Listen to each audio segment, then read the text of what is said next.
ওনাকে যদি আমরা ভালোবেসে থাকি তাহলে ওনার ভালোবাসাটা আমরা নিয়ে চলবো, তাহলে কোনো প্রভাব নেগেটিভ পড়ার কথা না, পজিটিভ। কিন্তু যদি আমরা ভালো না বেসে শুধু ওনাকে ব্যবহার করতে চাই এবং সেটা নিয়ে অনেকেই অনেক রকম কাজ হয়তো করলেও করতে পারে, চেষ্টা করতে পারে, পারবে কিনা জানি না, সেটা করলেও আমরা মনে করি খালেদা জিয়া আমাদের কাছে সারা জীবন ভর থাকবে, যতদিন বেঁচে থাকবো।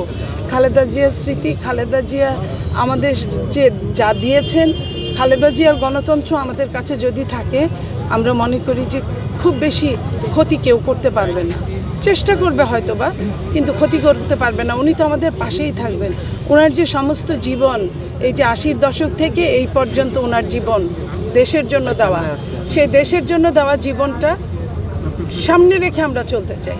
আমার অনেক স্মৃতি ছিল, যেমন ধরেন আমার একটা, এই সময়টা অনেক কিছু মনে পড়ে না, আমার বিয়ে যখন হয় তখন উনি চিফ গেস্ট ছিলেন আমার বিয়ের। উনি একটা সময় আমার আত্মীয়রা বলছিলেন ওনার কাছে না বলার জন্য যে বর এখনও আসে নাই, জানেন বর এখনও আসে নাই, হঠাৎ করে একজন বলে ফেলেছেন। উনি যখন শুনেছেন বর এখনও আসে নাই, তখন উনি বলেছিলেন বররা একটু দেরি করেই আসে, তোমাদের কোনো চিন্তা নাই, আমি থাকবো। উনি 2.5 ঘন্টা আমার বিয়েতে ছিলেন। এই 2.5 ঘন্টা উনি যে আমার সাথে ছিলেন ওই দিনটা,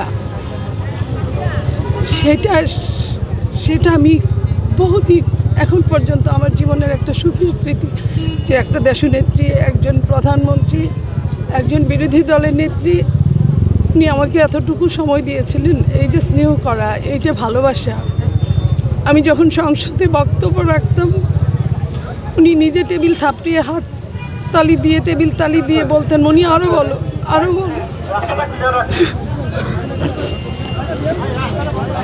এই আরও বলোটা কখনোই কেউ আমাকে বলবে কিনা আমি জানি না, আমি আর সে আগের মতো বলতে পারবো কিনা সেটাও জানি না।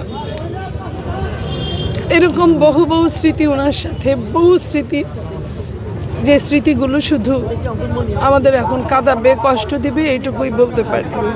আমি এই দৃষ্টিতে এখন এই মুহূর্তে আমি দেখতে পাচ্ছি না, এই মুহূর্তে আমি ভাবতেও পাচ্ছি না। আমি দোয়া করি আসুক, কিন্তু খালেদা জিয়া অলওয়েজ খালেদা জিয়া, তার বিকল্প হতে পারে না।